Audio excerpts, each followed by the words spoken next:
When you are thinking about it, whatever you want, you also need to pair that with a positive emotion.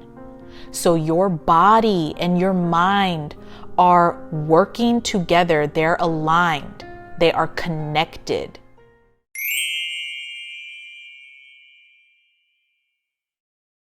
Hey guys, welcome back to my channel. For those of you new here, welcome. My name is Sarita B, and on this channel, I talk about personal and spiritual growth, professional development, and much more. I recently watched a video of Dr. Joe Dispenza, who, if you don't know, he's an author, researcher, lecturer, and corporate consultant. He talks about manifestation, how to heal your mind, the mind-body connection, quantum physics, and neuroscience, just to name a few. Now, in this video, Dispenza shared a story about his then 15-year-old daughter and how she manifested an unlimited shopping spree. If you have time, go watch the video in its entirety for reference, but I am going to explain the gist of the story today. So the video is available on YouTube titled How Dr. Joe Dispenza's Daughter Manifested an Unlimited Shopping Spree. It's 7 minutes of him explaining how his daughter is a master of manifestation, which is really cool. Now, before the story takes place, Dispenza's daughter had manifested something prior. She was in a music video that she created, and it ended up gaining mass success. It was like #1 on the charts. So one day in the summertime, Dispenza asked his daughter what she was going to work on next. She responded that she'd like to have an unlimited shopping spree. I mean, if you think about it, when you can want for anything, why not want for that as a 15-year-old girl, right? Okay. Anyway, Dispenza asked, and his daughter replied that that's what she really wanted. And then he said, okay, practice this every day. Get very clear in your mind what it would be like to have the most amazing shopping spree of your life. But you can't get up as the same person who sat down in your meditation.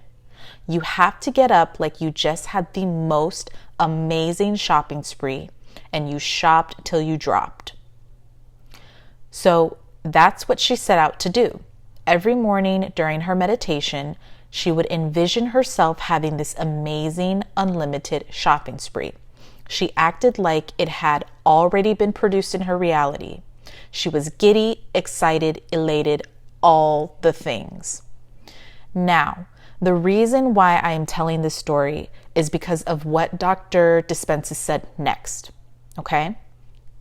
I will read his quote word for word so that there is no confusion in his message. So he said, you have to recondition your body into believing that the future event is happening to you now because your body is the unconscious mind. It does not know the difference between an actual experience that produces an emotion that you fabricate by thought alone. And you have to change the circuitry in your brain, neurologically, to look like the event has happened. Then you have to emotionally condition your body into believing that the future event is already done. When your thoughts and feelings are aligned, when your mind and body are working together, you're headed for a new destiny. So that, my friends, is how you manifest. That is you literally quantum leaping into a new timeline where you are living out your dream life. Now, what I mean by that, and tying it into what Dispenza said, in order for it, whatever it is that you want to come to fruition, you must actively change your environment, your circumstances, your mannerisms. I'm talking down to the way you speak, the way you walk, the way you act, what you nourish your body with. And sometimes you must switch out the people in your inner circle, i.e., the company you keep is super important. If you are surrounded by people who don't elevate your thinking and encourage you to use higher level thinking, critical thinking skills, and or strategies to better your life, then you are choosing to stay stuck in the current situation you're in. You're surrounded by like-minded individuals who are content with where they're at in life. They are comfortable with what the universe has given them. You may not be happy with the cards you've been dealt, and that's okay. And they might be happy with the cards they've been dealt. That's okay too. But it's different for you because you have this pull, this magnetism towards wanting more. It could be just a little bit more. You know, it could be like all your friends are happy living the bachelor life or bachelorette life, or they're happy with, renting out an apartment year after year, but, you want something different. You want to be a homeowner. You want your own yard for your pets to roam free. It might not be something as big or small, or maybe somewhere in between, but that's okay. Give yourself permission to want more. Give yourself permission to not feel guilty for wanting more for your life. Sometimes guilt and shame may be holding you back from living the life you truly deserve. Now let's go back to Dispenza and his daughter. One day, while out on business, Dispenza received a call from his daughter. She was hysterical. He asked what happened. She shrieked and told him that the unlimited shopping spree happened to her that day. While she was visiting a friend, they both went to her favorite store. While there, the girls were rifling through the racks trying to find clothes. Then a random guy walks up to them and asks the daughter's friend, Dispenza's daughter's friend, if her dad is so-and-so. And the friend was like, yeah, that's my dad. And the man took the two teens behind the store counter, and he said that a while back, her father had done him a huge favor, and he'd been trying to find a way to repay him ever since. So he pulled out his company credit card and said, ladies, have a nice afternoon. Dispenza's daughter ended up spending $7,500 that day alone. Dispenza asked her if she felt guilty about that. She replied, nope. Not 1 ounce of guilt in that girl's body. Here's another thing I want to point out.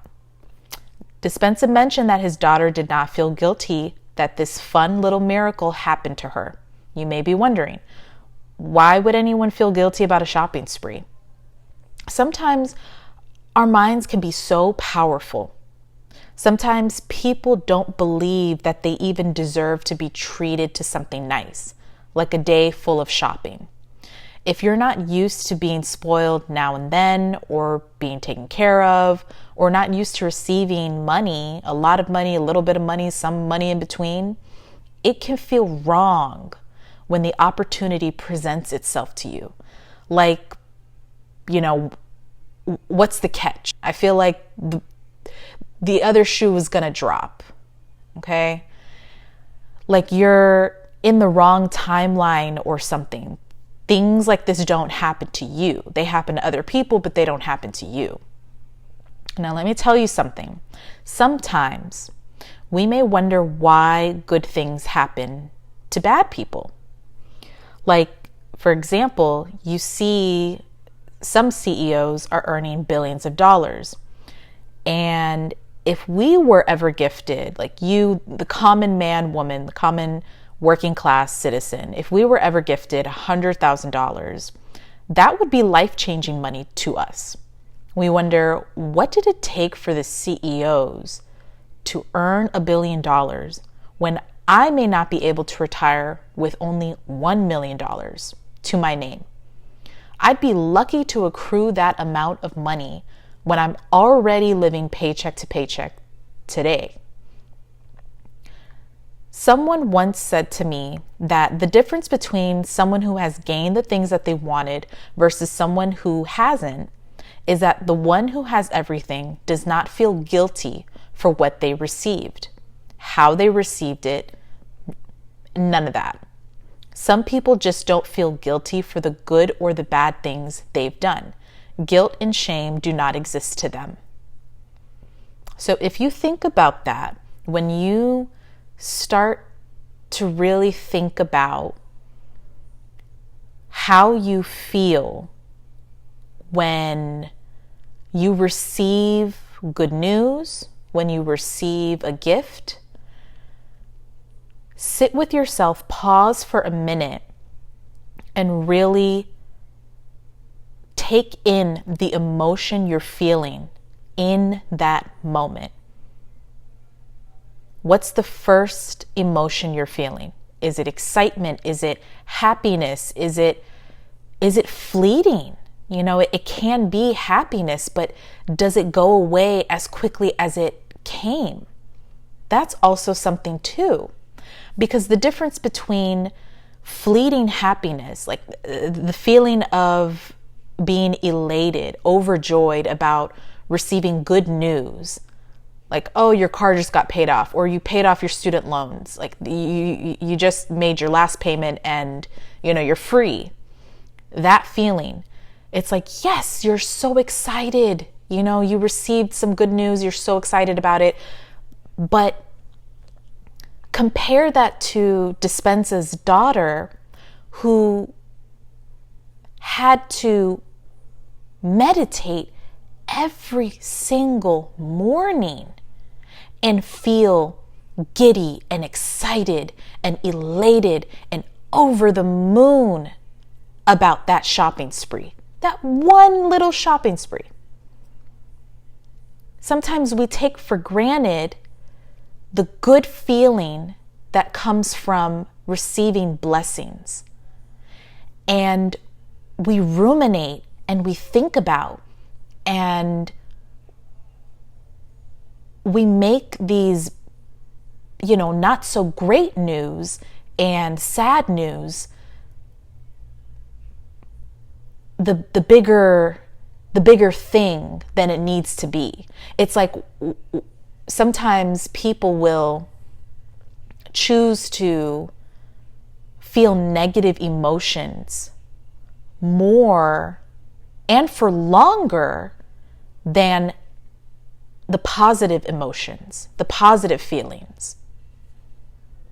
So think about that too, as well as the flip side. Instead of feeling happy, the flip side, do you feel guilty for receiving?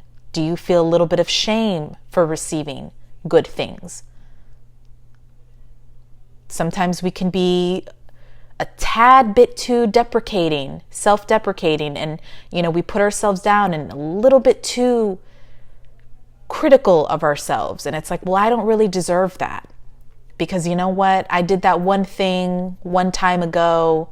I don't think I really deserve this kind gesture or this kind act from someone. Really sit and think about that. Okay. Now, we all have the power to manifest things in our lives.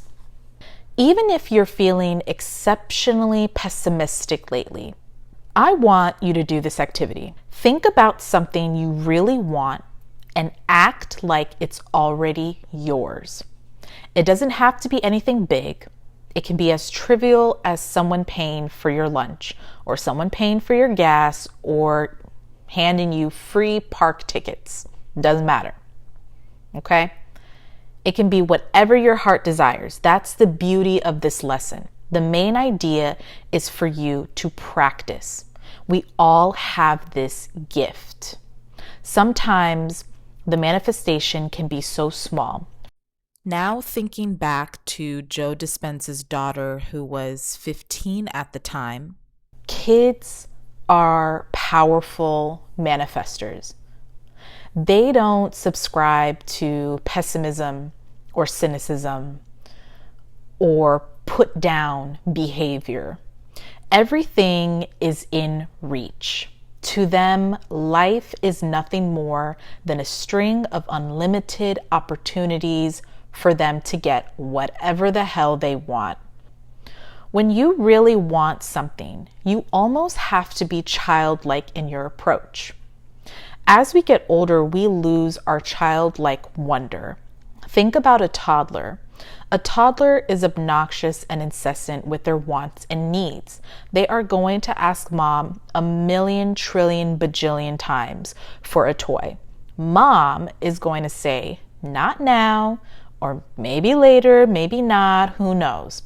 Toddlers don't take no for an answer. They don't even take a not now, but later. They want it now when they want it, okay?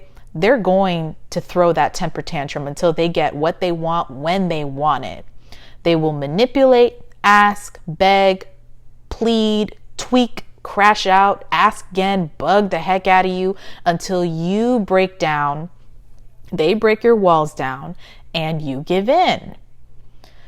Be intentional with your thoughts. If it helps, focus on one thing at a time, one goal. Live like the person who has already accomplished that goal or who has already been gifted that house, that car, or that dream job. You don't need to worry about how you'll get there. Focus all of your energy on producing an emotion that is in alignment with the thing you want the most. How would you react if someone said to you today, I just paid off your student loan debt, all $80,000. You are now debt free. Wouldn't you just scream or yell at the top of your lungs? Wouldn't you need to sit down somewhere so you didn't pass out and bonk your head on the floor? Like, this is the level of excitement you need to channel. And it's not just for one day. That's the most important thing that Dr. Dispenza had instilled in his daughter. That is the most important thing that he encouraged her to do daily until she manifested her unlimited shopping spree. He would wake up at 4:30 in the morning, and during the summer, his daughter would work with him as little, part-time job. And when he's up at 4:30 in the morning, he's meditating and he hears her alarm go off at the same time. He gives her a few minutes, then he knocks on the door and he's like, hey, how was your meditation? And she's like 2 thumbs up. She's happy. Like, this is how you have to be. Okay? When you are thinking about it, whatever you want, you also need to pair that with a positive emotion. So your body and your mind are working together. They're aligned. They are connected. And that way, when you are thinking good thoughts and you are feeling those good thoughts running through your body, now the next step is for you to wait for reality to catch up. That's all that it is at that point. That is it. You just got to wait for reality to catch up because you are prepped and ready to go. And then when the universe sees that you are prepped and you're ready to go and you have all of your tools in your toolbox, emotions are stabilized and you are truly living the life of the person that you want to be, that's it.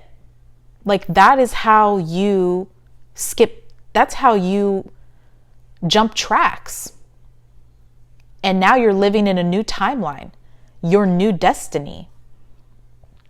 But that's the key. It can't just be a one-off. You can't just have these good thoughts and good vibes for one day. It has to be every single day until the time comes and what you've been asking for, you finally receive. So like Dr. Dispenza said, when your thoughts and feelings are aligned, when your mind and body are working together, you're headed for a new destiny. That is the key. So tell me in the comments, have you recently asked the universe for something and you received it in its full blessing? If so, I'd love to hear from you. Thank you for tuning in. Until next time, love and light to you all.